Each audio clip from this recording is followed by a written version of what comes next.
36 নাম্বারও ব্যবহার করা হয়, সেটা সম্পূর্ণ নির্ধারণ করা হয় কোরের সাইজ অনুযায়ী। এখানে আপনাদেরকে আমি এই কোডটিতে কয়েল বাঁধাই করে দেখাবো এবং সঠিক যে নিয়মে সেই নিয়মটা আপনারা দেখতে পাবেন ইনশাআল্লাহ।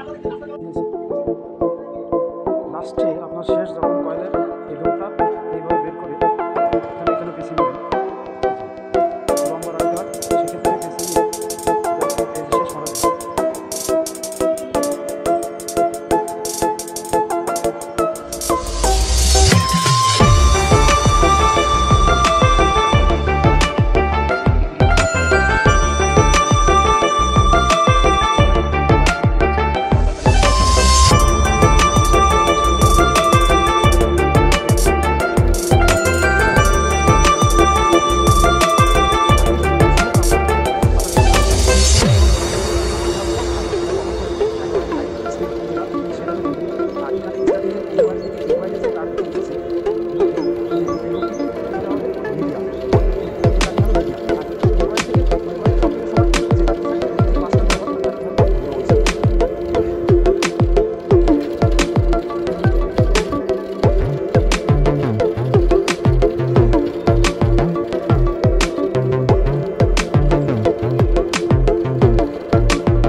ডায়াগ্রামটা ভালো করে ফলো করবেন। ধন্যবাদ সবাইকে।